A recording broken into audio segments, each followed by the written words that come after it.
Tenemos ya aquí a la doctora Elisa Godínez, la maestra Renata Turrén y al doctor Víctor Martínez. Bien, buenos días, bienvenidos, bienvenidas. Hola, buenos días a todos, a Elisa del auditorio. Hola, buenos días a todos. Buen día al doctor Víctor, que soy muy fan. Ah, buenos días, Elisa, buenos días. Buenos días, Alberto. Buenos ¿Dónde días, está tu doctor. amigo, mano? No, bueno, pues es que traía prisa, pero andaba, incluso hasta se puso su gorrito para salir volado a donde tenía que ir. Sabía que lo iba a criticar. Seguramente, sí. Pues antes que nada, preguntarles cómo están, doctora Elisa Godínez, maestra Renata Turrén. Pues sabemos que les tocó, pues, forma parte de las estadísticas, si se permite el término. ¿Cómo se sienten? ¿Cómo están? ¿Cómo va? ¿Cómo ha evolucionado este proceso, doctora Elisa Godínez? Ay, pues, ¿qué les digo? No, a ver, yo me siento muy afortunada dentro de todo porque creo que ahora sí que ya soy parte de las estadísticas, pero a estas alturas, porque la verdad es que a mí un poco lo que pensaba es eso. Suena hasta feo decir que me siento afortunada, pero sí me siento afortunada porque considerando los estragos que ha causado esto a tanta gente y me tocó ahorita ya con una vacuna, entonces la verdad que no puedo más que estar agradecida. Sí, digamos un poco golpeadona, ¿no? Pero creo que en comparación a lo que hemos visto, no puedo más que estar agradecida, ¿no? Sí, maestra Renata Turrén. Sí, pues yo también creo que las dos, como damos clases, tenemos la fortuna de ya haber estado vacunadas desde hace tiempo. Lo único malo es que nos tocaba el refuerzo esta semana y pues vamos a tener que esperar un poco, pero yo, la verdad es que ayer en la noche sí me sentí un poco mal, un poco de temperatura, o sea, tengo todos los síntomas.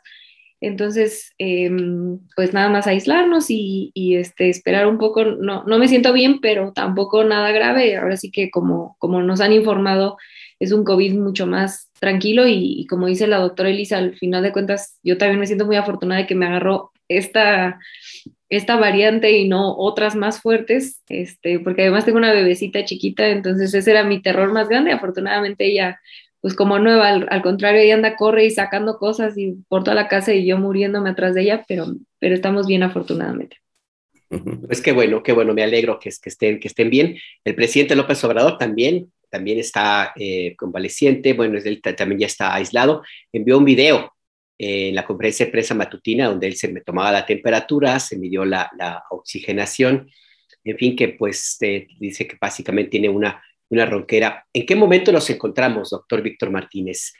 No sé usted, en su experiencia personal, en el área donde usted trabaja, le haya tocado lo que, como seguramente a Elisa y a Renata y yo personalmente hemos visto, que cada vez son más las personas que de pronto resulta que tienen algún contagio y la mayoría pues dice estar muy bien. ¿Qué evaluación tiene? A comparación con hace un año que estábamos justo de acuerdo con las mismas estadísticas, empezaba ya ese rebote tremendo que fue la variante Delta y que también se reflejó no solo en hospitalizaciones, sino también en muertes. ¿Qué momento, qué evaluación tiene usted, doctor? Pues mira, creo que lo más importante, y eso es como le comentó la profesora Elisa, el estar ahorita ya con una vacuna de por medio, ¿no? Eso modifica completamente el cuadro clínico. Antes, digamos que cuando estaba la cepa Delta y la Gamma, en fin, todas las otras cepas que tuvimos, estábamos prácticamente desprotegidos, ¿no? Es decir, el virus penetraba y no había forma o no había nada en el organismo que pudiera detenerlo. Y de hecho el daño pulmonar que se daba no era por el virus como tal, sino por todo lo que desencadenaba en el interior del organismo, porque al final del día el virus, como lo hemos comentado, entraba en un receptor y que provocaba un proceso inflamatorio severo a nivel pulmonar. Ahorita la batalla está realmente en la vía aérea alta, ¿no? Entonces por eso todos los pacientes tenemos pues, molestias de garganta, moco, casi como un catarro común. Les decía yo en la pasada entrevista que la vacuna convirtió al COVID en un catarro común, ¿no? Claro, ahorita si nosotros tomamos a 100 personas y las llevamos a hacerles una prueba de COVID, pues créeme que por lo menos más del 60% van a salir positivas, porque finalmente el virus está endémico, ¿no? Entonces es muy fácil que la gente adquiera el virus. pero de eso a que provoque una enfermedad grave, está muy lejos de hacerlo, ¿no? Se adjudica mucho a la cepa, pero creo yo que lo más importante es el que ya tenemos anticuerpos que nos defienden del virus, ¿no? Por eso los síntomas más comunes son en la garganta, donde más se queja uno que le duele para pasar o que arde, ¿no? Pero son básicamente porque ya realmente el cuadro está siendo muy benigno.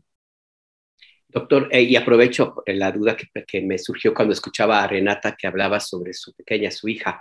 Um, Omicron, riesgo para menores, para niños, para adolescentes, ¿es parecido a las otras variantes del SARS-CoV-2 o hay que tener alguna otra precaución?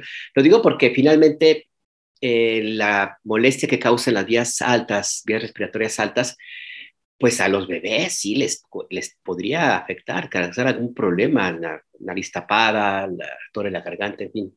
¿Qué recomendaciones? Sí, puede ser que los niños sí tengan algunas molestias, a lo mejor un poco mayores a los que tuvieron con las otras cepas, pero a veces es como muy insistente, pero si nosotros lo vemos desde el punto de vista de la cerradura donde entra el virus, nos daremos cuenta que los bebés prácticamente no tienen esa cerradura. Entonces, prácticamente no tienen molestias.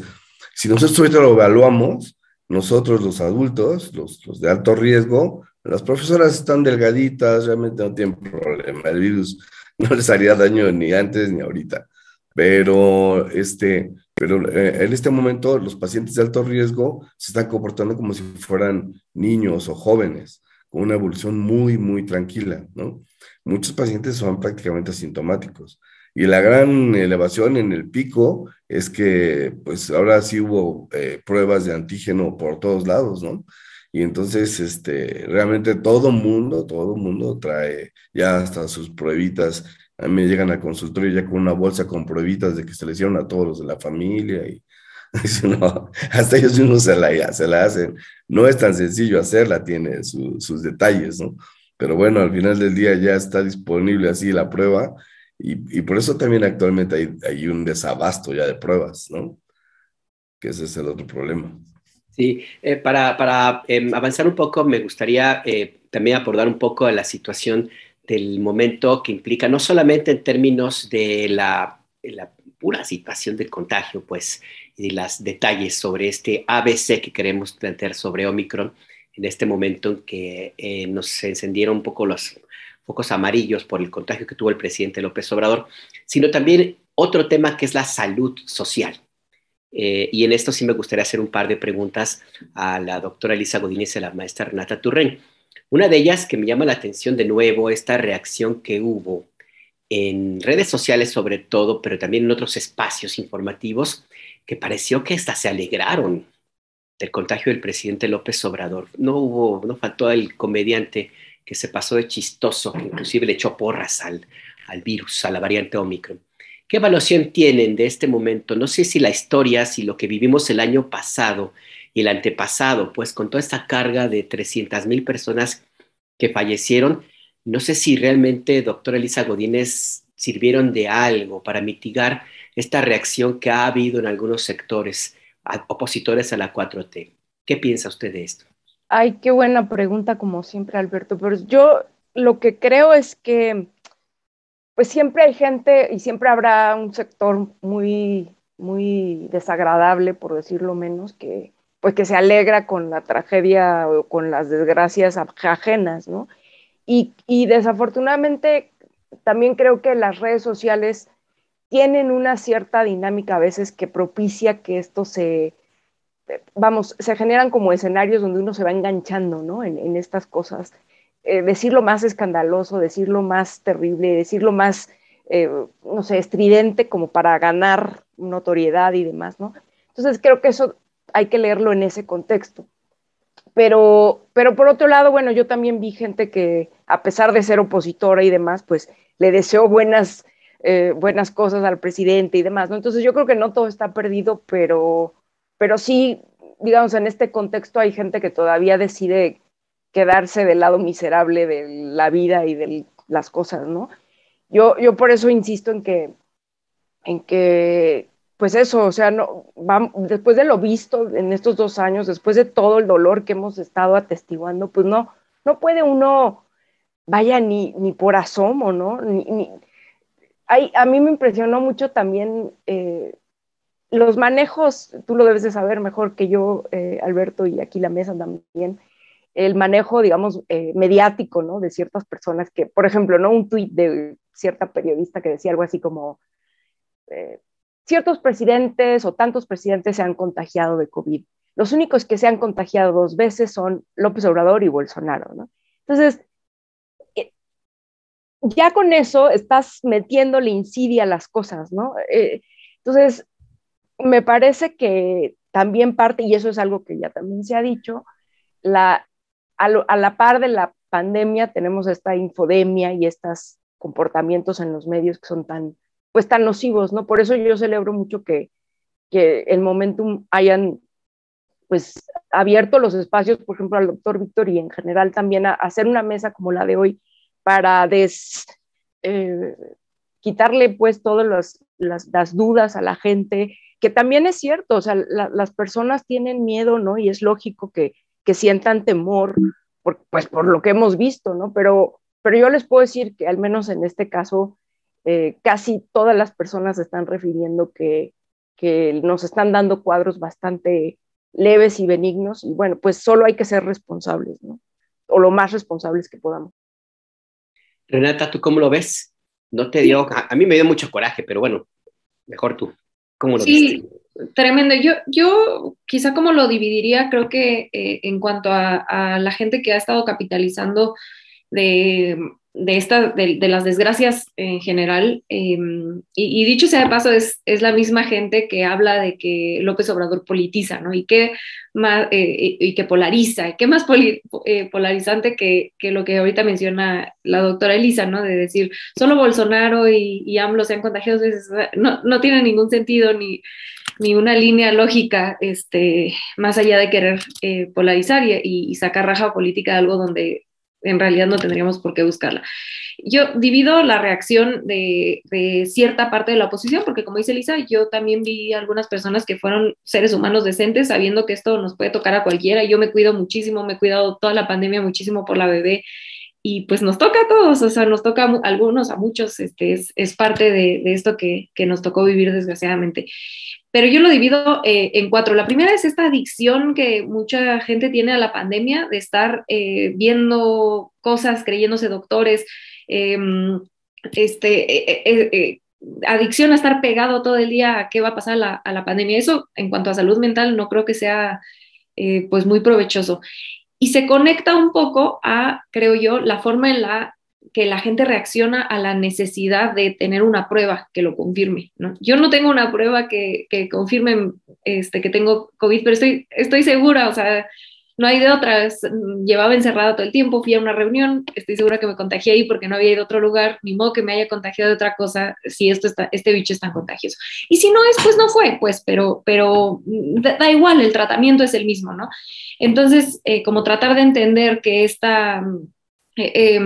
individualismo muy común en el neoliberalismo que se nos metió como ADN de, pues es que yo necesito saberlo, creo que va entre eso, más esta adicción a estar pegados a la información y desinformación de la pandemia, creo que hacen mucho daño como sociedad, ¿no? Ya materializado en pruebas. Número 3, como ya decía la doctora Elisa, la infodemia, las noticias falsas.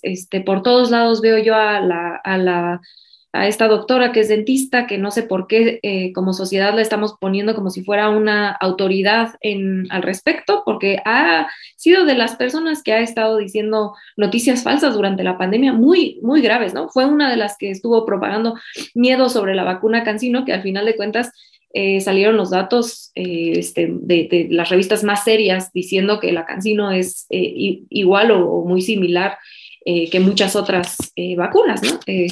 Entonces fue de estas, entre otras mentiras, vaya, ¿no? Pero sigue teniendo espacios en medios nacionales y se la pasan haciendo uso de la pandemia con un tinte político y cero basado en ciencia ni en evidencia. Y ya por último, y creo que ese sí es el nivel, así como si estamos viendo los niveles de mezquinidad, pues ya los comentarios como el que mencionabas de este supuesto comentario, comediante, ¿no? Que ni siquiera creo que valga la pena repetirlo, pero gente que se alegra por que algún ser humano, independientemente de si coincides o no coincides políticamente con él o ella, estén pasando por este cuadro que, a pesar de ser leve, pues a nadie le gusta recibir la noticia de sentirse mal varios días y tener que parar nuestras actividades después de 2 años de haber estado en esta situación tan compleja. Entonces es, por decirlo menos, miserable. Yo le quiero pedir su opinión sobre este punto, doctor, desde su ámbito, por supuesto, que a usted le toca estar en el campo de batalla, y también preguntarle, también una pregunta también muy concreta, ¿a usted ha detectado que la infodemia ha resultado? ¿Le han llegado pacientes desinformados o que lleguen con este tipo de información que tanto daño hace, que desde nuestro punto de vista social y políticamente, bueno, socialmente sobre todo, es muy perjudicial? Pero ya cuando se traduce a personas que de pronto dicen, no me voy a vacunar porque dicen que la CanSino es mala, o que la Sputnik me va a hacer hablar ruso, o algunos inclusive que han dicho que en México se aplican vacunas depuradas, a ese nivel llegan. ¿Esto usted lo ha visto? ¿Qué piensa de todo esto, doctor Víctor Martínez? Sí, sí, fíjate que es común, de hecho hay grupos así, hasta médicos que de alguna forma denostan el uso de la vacuna. En realidad, afortunadamente en México creo que tenemos menos problema en ese sentido, y eso lo sabe mejor la doctora Elisa, porque al final del día aquí fue como más fácil vacunar a la mayor parte de la población. De hecho, actualmente muchos pacientes a veces me preguntan si se ponen o no el refuerzo, en fin, y yo creo que es bueno porque al final del día hemos llegado a un punto en el que ya podemos vivir y convivir con el virus, que eso es algo importante, porque si uno lo ve antes de la pandemia, podría uno tener una gripa como la que a lo mejor están pasando ahorita las profesoras, y tal vez ni siquiera dejan de ir a trabajar, pues. Es decir, tal vez sí tratan de evitar saludar a la gente, y las medidas que regularmente usábamos antes de que llegara el COVID, ¿no?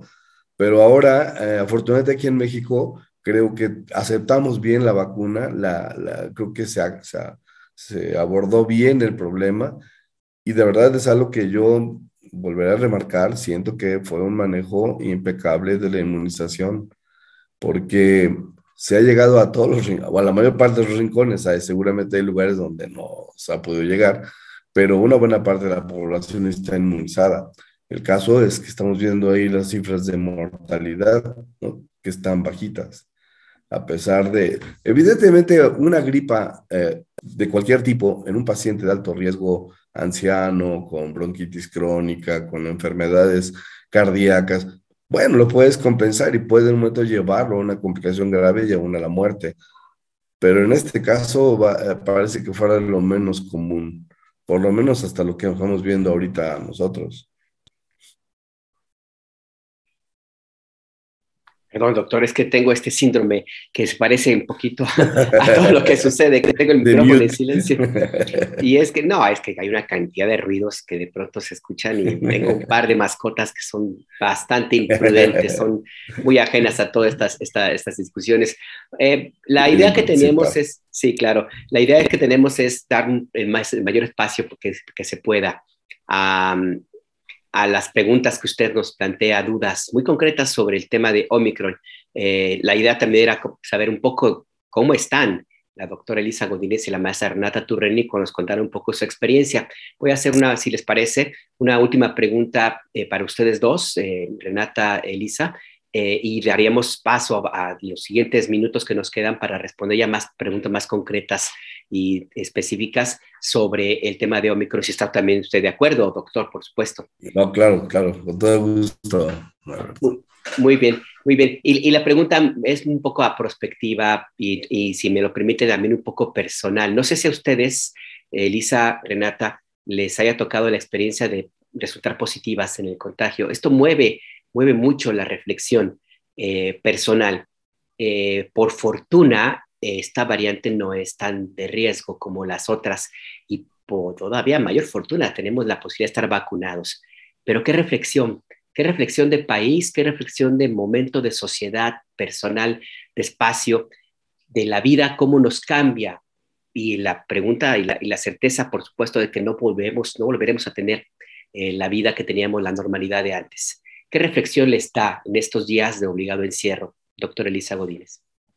Ay, bueno, yo quería si quería Renata responder primero porque yo, Adelante, adelante, ¿sí? por favor. Sí. Sí, yo quizá, qué buena pregunta como siempre, querido Alberto. Yo quizá lo que más he pensado donde más he usado el tiempo es como la diferencia tan fuerte en el terror que yo tenía de contagiarme previo a estar vacunada.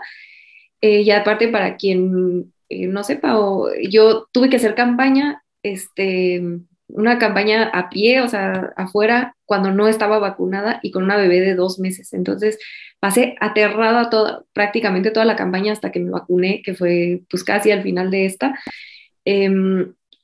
Después de la vacuna, yo me seguí cuidando mucho, repito, pues por la bebé, pero nunca ya con este terror de, híjole, quién sabe qué, pues sí, o sea, la gran mayoría de la gente joven, yo soy afortunadamente muy sana, pero bueno, a mí me tocó, o sea, como que ya tenía en el chip de la cabeza este miedo porque pasé todo mi embarazo en COVID, ¿no? O sea, yo me embaracé en marzo, justamente en marzo del 2020, cuando nos encerraron, entonces pasé y me dio diabetes gestacional, entonces tuve yo muchísimo miedo por año y medio bueno, casi un año, un poquito más de un año hasta que me vacunaron.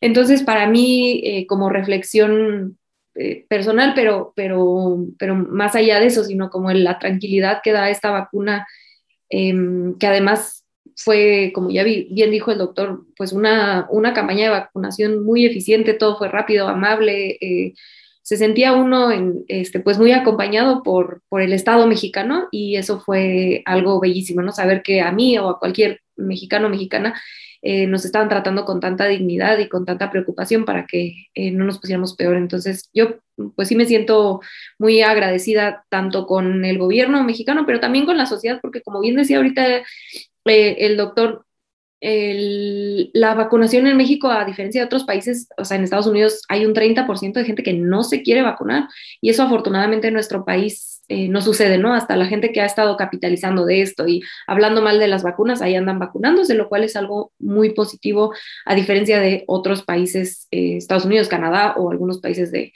Europa. Y pues a mí me gustaría cerrar y quizá una pregunta también para el doctor, es que yo acabé como leyendo mucho en este año que yo tuve muchísimo miedo, tanto en el embarazo como al principio de que nació la bebé, sobre cómo proteger a los bebés. Y mi bebé tiene un año y yo sigo dando pecho. Y gran parte, mucho es por otras razones, ¿no? Algo bellísimo para mí, pero además de todo, parte de la literatura que yo pude leer, pero aquí está el experto que nos pueda indicar mejor, es que la vacuna se pasa o se encuentran anticuerpos en la leche materna, entonces pues la mejor manera de proteger a un bebé que obviamente no se le puede vacunar todavía, pues podría ser con la leche materna, entonces pues planeo seguirla amamantando un rato más hasta que esto nos cese un poco. Eso está bien. Y es ¿Quiere cierto, responder, doctor? eso Adelante. es cierto. Es decir, la inmunidad que nosotros transmitimos a través de la leche es de las mejores, ¿no? Sobre todo al inicio de la vida del niño. Y mantener el pecho materno no hay una contraindicación para una fecha que diga uno, oye, a los 6 meses ya le hace daño, ¿no? O a los 2 años, no, realmente eso no tiene problema. Tal vez sea de los mejores productos que hay en el mercado. Muy bien. Pues doctora Elisa Godínez, la pregunta también que le mencionaba. Bueno, más que centrarme en la parte personal, que bueno, digo, yo no tendría ningún problema, pero pues a la gente va a decir, bueno, ¿y a mí qué me importa lo que piense esta señora? Pero bueno, lo dije un poco al principio, ¿no? Dentro de todo yo me siento muy afortunada por haber sido contagiada ahorita. Más bien yo como que me centraría en reflexionar sobre lo que nos espera a partir de ahora. Yo creo que pues la pandemia nos ha trastocado a todos, a todo el mundo, a todos niveles, personal, social, política, económicamente. No voy a repetir aquí los lugares comunes ya de eso. celebro muchísimo el hecho de que México, creo que es por eso que, por lo que mencionaba también en el segmento anterior el doctor de los niveles de vacunación. Por supuesto que hay regiones en donde ha sido mucho más complicado garantizar la inmunidad a toda la población. Lo pienso, por ejemplo, en Chiapas, ¿no? Que es un caso muy emblemático y que obedece esta dificultad a muchas razones históricas y actuales del asunto, pero que en general me parece que después de tantos años de neoliberalismo y donde se desmanteló prácticamente el sistema de salud pública y demás, todavía quedaron los buenos vestigios, digamos, de lo que había antes, ¿no? Que México tenía muy buenos niveles de vacunación en general, ¿no? Y hasta producíamos vacunas en algún momento de la vida, ¿no? Entonces, qué bueno que en general en México los sectores antivacunas son los menos y qué bueno, insisto, también que haya la posibilidad de que en buenos medios de comunicación se abran espacios para aclarar las dudas de las personas al respecto. Yo soy de las que sigo creyendo que la mejor vacuna es la que te toque y invitaría a la gente a que se vacune sí o sí, que no tengan dudas al respecto, porque ahorita lo estamos viendo, o sea, estamos viendo esta buena consecuencia ¿no? de la vacunación. Y también, no sé, dejar sobre la mesa el hecho de que a ver, no sabemos cómo vaya a seguir evolucionando esto, que quisiéramos creer que ya estamos como en la última fase o en la fase ya en la que este coronavirus se convierta en algo endémico, pero no estamos exentos pues como planeta de que vuelvan a darse pandemias en otro momento, ¿no? Y que eso nos debería también de llevar a reflexionar, a pensar y a ser mucho más críticos con respecto pues al mundo que estamos dejando a los más pequeños, ¿no? No podemos desligar lo que está sucediendo de otros procesos, ¿no? A nivel sistema económico y demás, ¿no? Donde estamos degradando al planeta, donde estamos degradando los hábitats de un montón de especies y demás, ¿no? Y que esto, pues, yo no soy experta para nada, pero entiendo que tiene que ver mal o bien con lo que estamos haciendo, digamos, y dejando, insisto, como herencia de planeta a los que vienen, ¿no? Entonces, pues nada más como eso y otra cosa que a mí me preocupa es, todavía me sigue pareciendo absurdo que las grandes firmas de vacunas, productoras de vacunas, mejor ahorita el nombre quiero decir, de las farmacéuticas grandes, no hagan su parte para realmente lograr que, por ejemplo, en regiones del mundo como África y otras tantas en donde el acceso a las vacunas es significativamente menor, y lo que haría que esto saliéramos más rápido y mejor sería que toda la población mundial tuviera acceso a vacunas, ¿no? Entonces,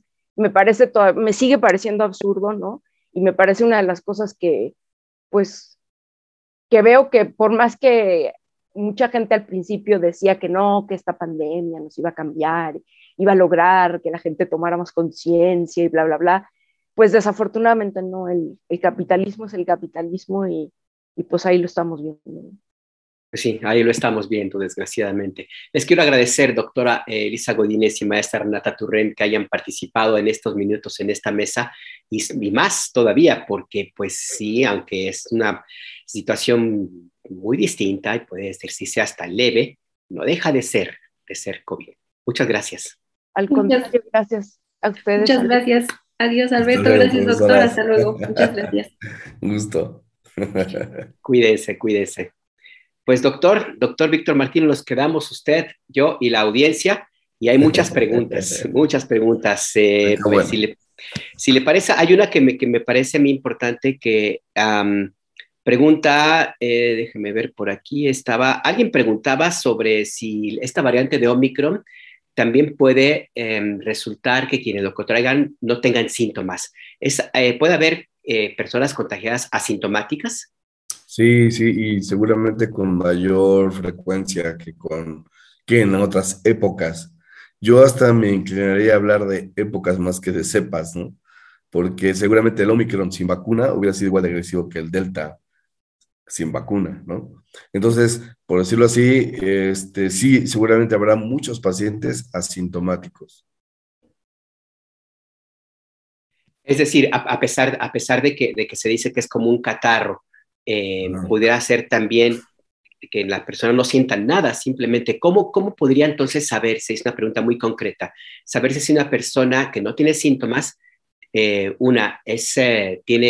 ha contagiado, y dos, ¿contagia? ¿Tiene capacidad de contagiar también? Mira, lo más importante es que, por eso pedimos que cuando el paciente tenga síntomas se haga la prueba, no antes, ¿no?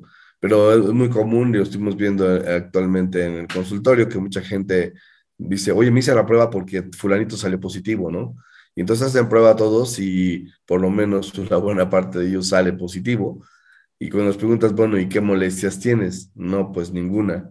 Entonces, es difícil que una persona transmita, pues, el virus. Se transmite en menor cantidad cuando no hay tos, cuando no hay estornudos, cuando no hay, por decirlo así, secreciones, ¿no? Es mucho menos efectiva la transmisión, ¿no? Del virus a través, solamente por hablar o por platicar o por estar cerca de alguna persona que tiene el COVID, ¿no? Sí, porque sí hay muchas dudas sobre, bueno, si no tengo síntomas, entonces, ¿cómo le hago? Básicamente, Omicron tendría su proceso de evolución, entonces, no quiero decirle benigno, pero por lo menos normal para esta variante. Empezaría Sí, su ciclo y después el cuerpo lo va a desechar, o el proceso simplemente de ya la inmunización a esta variante en específico, doctor. sí, en realidad lo que ocurre es que el virus entra al organismo, no alcanza realmente a introducirse a las células de forma amplia y entonces queda prácticamente en lo que es la vía aérea alta y por eso la evolución es tan cortita, ¿no? 3, 4, 5 días. Y a veces, si nosotros quisiéramos a través de esto decir, oye, vamos a tratar de que nadie se mueva para que no se transmita el virus, ni así lo lograríamos, ¿no? Y volveríamos a caer en la inmovilidad que es más nociva que la misma enfermedad actualmente, ¿no? A lo mejor en aquel tiempo en donde no había vacuna, pues sí, la enfermedad era muy grave y entonces sí obligaba a tratar de evitar enfermarse. Ahorita no digo que nos expongamos a enfermarnos, pero la evolución afortunadamente ya es bastante suave y nos da oportunidad de poder hacer nuestras actividades. Claro, si yo tengo síntomas respiratorios, en lugar de ir a hacerme una prueba, pues mejor me quedo tranquilo en casa, ¿no? Trato de estar en la medida de lo posible aislado. Y si tengo que salir a área común con mi familia, pues sí me pondría yo el cubrebocas, ¿no? Y les pediría que ellos lo usaran también mientras estoy yo en el área común. Y nada más, ¿no? Porque en realidad, afortunadamente, te digo, es muy benigna la evolución. Pregunta Roberta Flores Ángeles, que está preocupada porque quiere saber que si el refuerzo de la vacuna COVID puede debilitar los anticuerpos, y pregunta cuánto duran eventualmente los anticuerpos. En realidad, no, al contrario, casi todas las vacunas van a generar alguna forma de anticuerpos. Hay vacunas que no, hay pacientes que a pesar de 3 vacunas, puede ser que no tengan anticuerpos, eso depende de cada paciente. Lo que sí es cierto es que el tener el refuerzo, pues hace que tengamos una mayor cantidad probablemente de anticuerpos y de defensas. Por eso está bien el que se refuerce la vacunación en pacientes de alto riesgo, porque sabemos que en un momento sí pueden no haber desarrollado inmunidad y pueden enfermar de forma grave, ¿no? Entonces, sí, no debilita la inmunidad, al contrario, ¿no? Sí, hay una pregunta que también le he escuchado mucho, doctor, y que tiene que ver básicamente con la disponibilidad de las vacunas. Ya se comentaba en la mesa que la mejor vacuna es la que hay, pero hay de vacuna a vacuna. AstraZeneca, doctor, tiene una cierta fama de que provoca reacciones en porcentaje, una medida mayor a las otras, y hay dudas sobre si es conveniente ponerse esta vacuna AstraZeneca. Lo pregunta CH, por ejemplo, dice, doctor Víctor, ¿es seguro ponerse refuerzo de AstraZeneca? Y además pregunta, ¿es seguro enviar a niños y adolescentes a la escuela en esta nueva ola? ¿Qué decir de AstraZeneca? Y esta otra pregunta, doctor. Sí, nosotros en lo particular sí hemos llegado a tener algunos efectos colaterales con la vacuna, pero creo yo que en grandes proporciones, estamos hablando de millones de dosis aplicadas, en realidad la tasa de efectos colaterales es muy baja. A veces yo les comentaba anteriormente que lo ideal siempre sería tener una, un dato, pues, de si tengo anticuerpos o no, si estoy inmune, si ya desarrollé anticuerpos contra la COVID. Y si ya tengo anticuerpos, puedo obviar el refuerzo, sobre todo si es AstraZeneca, en función de que es la que se ha asociado a más efectos colaterales de tipo trombótico, ¿no? Ese es el punto. Y en cuanto a que los niños vayan a la escuela, creo yo que sí es importante, sobre todo viendo cómo está el comportamiento de la enfermedad actualmente, creo que sí vale la pena que ellos ya empiecen a tener una vida cercana a la normalidad, que algunos no la han conocido todavía, ¿no? Sí, doctor, preguntan también otra que de pronto el año pasado la recuerdo que era muy, muy frecuente, que nos preguntaban sobre las personas que tienen alergias. Pregunta si las inmunizaciones que se aplican, que se han aplicado ya, y ahora con esta variante Omicron pudiera ser que tenga un rebote, una repercusión, si afecta el tratamiento contra alergias. Entiendo que en el caso de AstraZeneca sí hay que tener un cuidado muy específico, pero en las otras no, doctor. ¿Qué piensa? No, no, en realidad, todos estos pacientes que tienen problemas alérgicos de la vía aérea, rinitis alérgica, asma bronquial, hiperactividad bronquial, lo ideal es que esos pacientes ahorita en estos momentos tengan muy bien controlada su enfermedad, ¿no? Igual que la hipertensión, igual que la diabetes, tenemos que tenerlos muy bien controlados porque una infección respiratoria puede descompensar a un paciente asmático. Entonces, es imprescindible que esté llevando su tratamiento al pie de la letra. Claro, y preguntan también en el chat recién esta pregunta antes de que se me pierda. Pregunta, ahorita le digo quién es. Preguntan básicamente si una persona que estuvo en contacto con un positivo, ¿cuánto tiempo tiene que permanecer? Aquí está, es Lidia Sánchez. ¿Cuántos días hay que guardarse si estuve en contacto con un positivo? Yo no he tenido ningún síntoma de nada por los últimos 7 días. ¿Me sugiere hacerme un test? ¿Test? En realidad ya tiene 7 días. Regularmente el tiempo de incubación de la enfermedad, de que yo me expongo al virus, a que desarrollo síntomas, es entre 3 y 5 días. Entonces ya tiene 7 días asintomática, ya podría estar, digamos, ya no hay necesidad de que esté aislada, ¿no? Ya puede salir, no tiene problema. Muy bien. Y Sobre todo está pregunta, asintomática. claro, doctor. Pregunta también aquí, aprovechando, dice Mario Muñoz, me hice una prueba de anticuerpos y salí con un valor cuantitativo de anticuerpos de 250. ¿Qué tan protegido estoy? Casi siempre lo reportan como mayor de 250, ¿no? Porque como alguna vez les comentaba, el nivel de anticuerpos va a estar en función de qué tan expuesto estoy o no al virus, ¿no? Si yo tengo anticuerpos y entro en contacto con el virus, voy a producir más cantidad de anticuerpos que si no he estado en contacto. Entonces, él está protegido. Teniendo anticuerpos puede considerarse que está protegido Pablo López contra pregunta, la enfermedad, sí, ¿no? sí, doctor.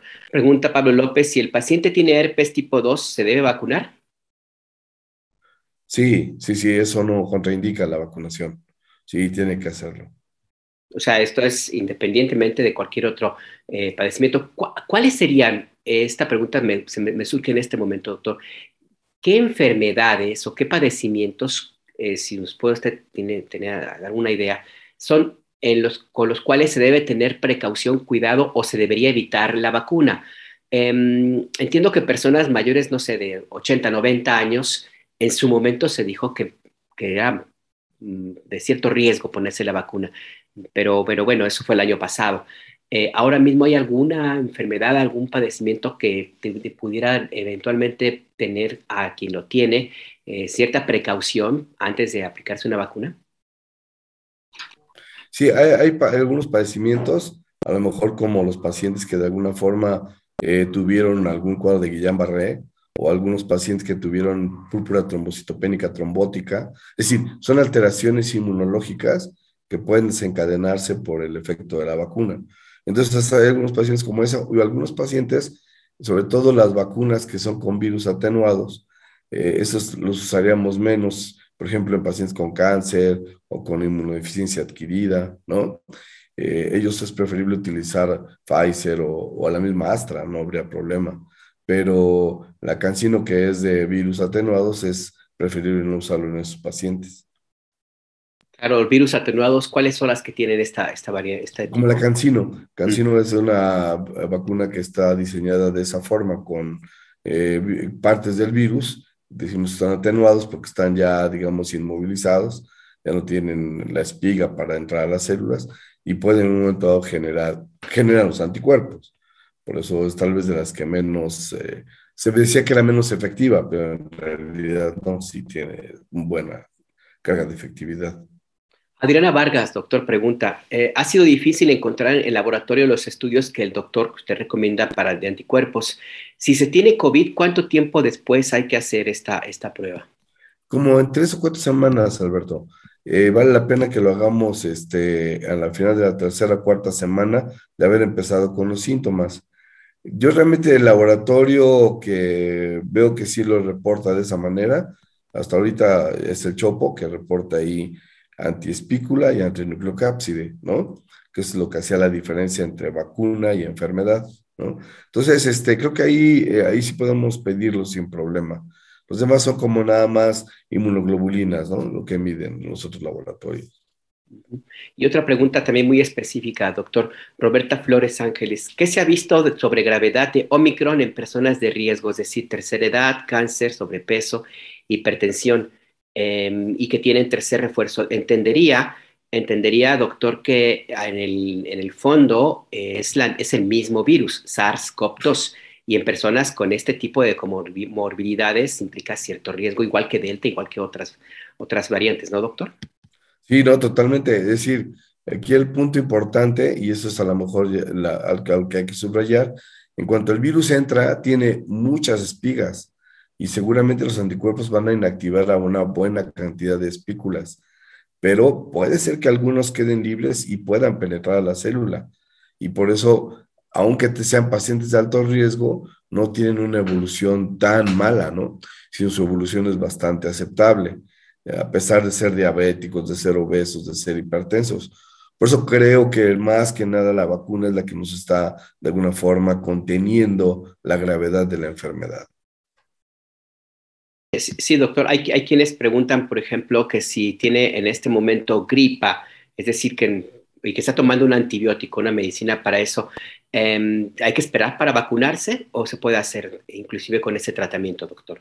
Creo yo que ahorita en este momento, si yo tengo ya mis vacunas, 2 vacunas, y me tienen que poner el refuerzo y me toca ahorita que estoy enfermo, no tiene sentido vacunarme. Mejor preferible esperar a la siguiente tanda y sobre todo ya observando si tengo o no inmunidad, ¿no?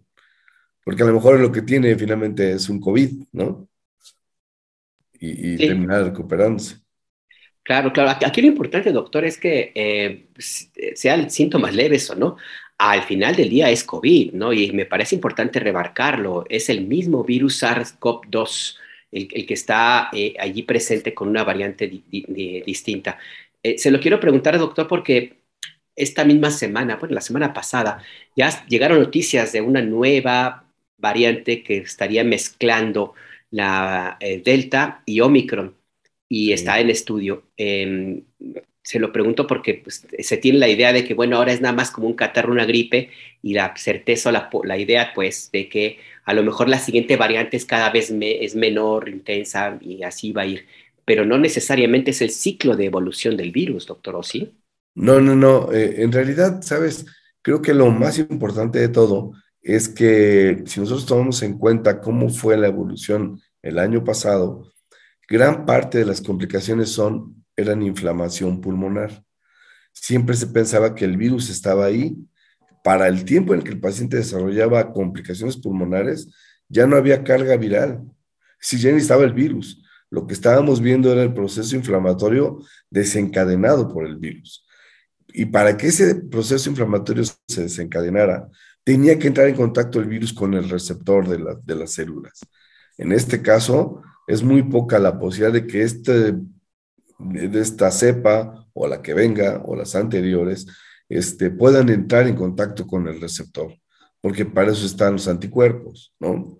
Entonces, puede ser que el nombre de la nueva cepa parece para ponérselo a un noticiero de deportes, ¿no?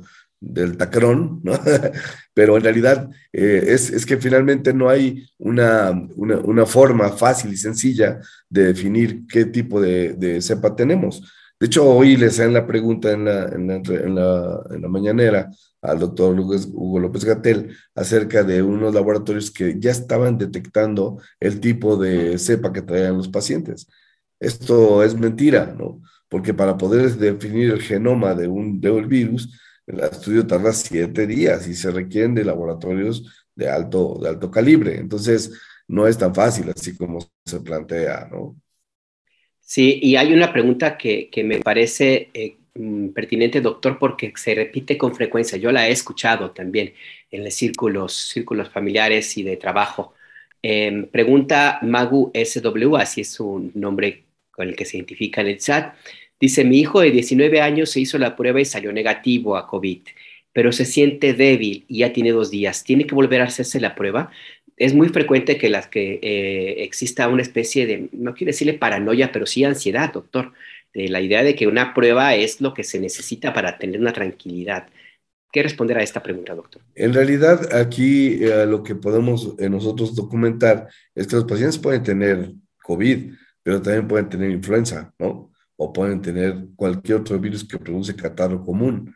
Entonces, lo mejor en este caso, sobre todo por la edad de él, si no tiene ninguna enfermedad como que aumente su riesgo de enfermarse, pues no habría tanto problema. Podemos realmente solamente observarlo, estar checando temperatura, como de alguna forma se ha venido, este, ¿cómo se llama? Recomendando. Y en todo caso, si hubiese, porque también esa es la otra, puede haber infecciones bacterianas.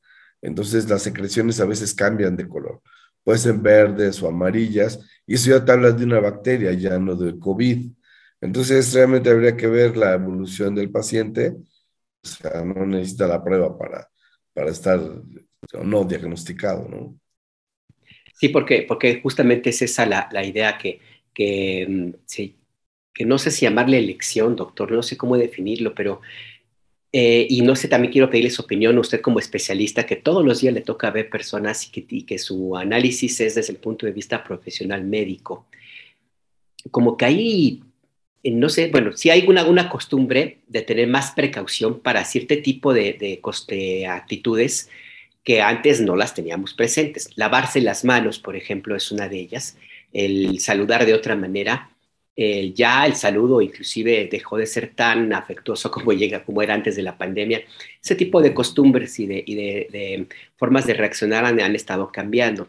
Pero también al mismo tiempo hay como una cierta tendencia a sobrereaccionar ante la posibilidad de un contagio. ¿Esto de qué manera puede afectar la decisión de una persona, doctor?